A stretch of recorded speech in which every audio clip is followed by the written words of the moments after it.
If you ever walk past a stream deep in an old-growth forest at night and hear a woman weeping, don't stop, don't turn around, and whatever you do, don't listen to the cry all the way through.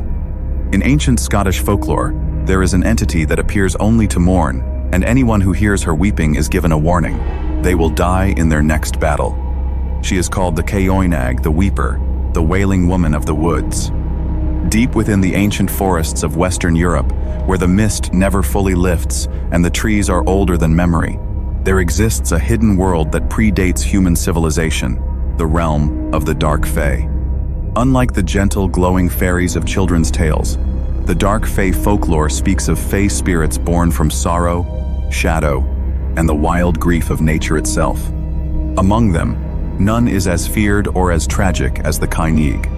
She is one of the Bean Sith, the fairy women of Scottish Highland legend, but she is older and darker than her more famous cousin, the Banshee. While the Banshee wails for a death that has already been decided, the Caoinag weeps before the blood is spilled, a living omen, bound forever to the rivers and waterfalls of the deep woods. Her domain is the place where water meets shadow, the bend of a forgotten stream, the foot of a waterfall hidden by black pine, the hollow where moss grows thick enough to swallow sound. Our story follows a lone Highland warrior named Eamon, a man marching toward a clan battle he was told he could not lose.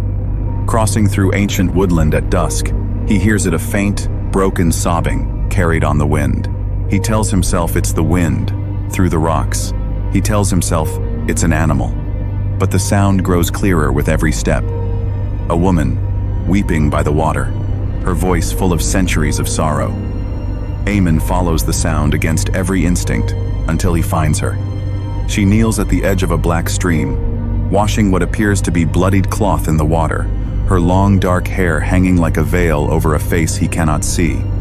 Around her, the forest holds its breath. The other Dark Fae, the twisted, antlered figures watching from between the trees, the pale-eyed wood wraiths perched on broken branches, do not move.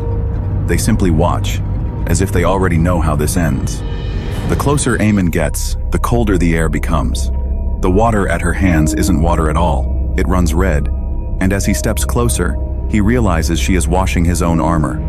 The cloth in her hands belongs to him. She lifts her head. Her eyes are hollow, ancient, endlessly sad, not malice, but mourning. And in that moment, Eamon understands. She is not cursing him. She already knows what is going to happen. She is grieving for him before he has even died. This is the haunting truth behind the Caoinag in Dark Fae mythology. She is not a killer. She is a witness to fate, bound by an ancient curse to weep for every warrior whose death is already written, whether they hear her or not. The curse of hearing her cry isn't punishment, it's confirmation. Those who hear her were always going to fall. Her tears simply make the unseen visible. In the oldest tellings, the Caoinag was once a mortal woman, a Highland mother who lost every son she had to clan warfare, until her grief was so vast that the forest itself transformed her into an eternal mourner, doomed to weep for every soldier as if he were her own child. Eamon does not run.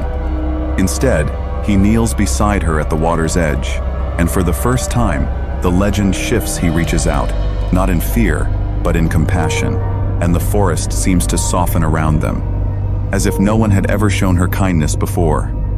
Whether Eamon's fate changed that night, the old stories never agree. Some say compassion cannot undo what is already woven into the threads of war. Others whisper that the Caoinag, moved by his kindness, wept one final time and let him go. What remains certain, across every version of this legend, is the warning passed down through generations of Highland clans. If you are ever walking alone through the deep woods near running water, and you hear a woman crying in the dark, do not answer her. Do not look for her face, because some say if you finish her dance, the fate woven inside her tears becomes yours.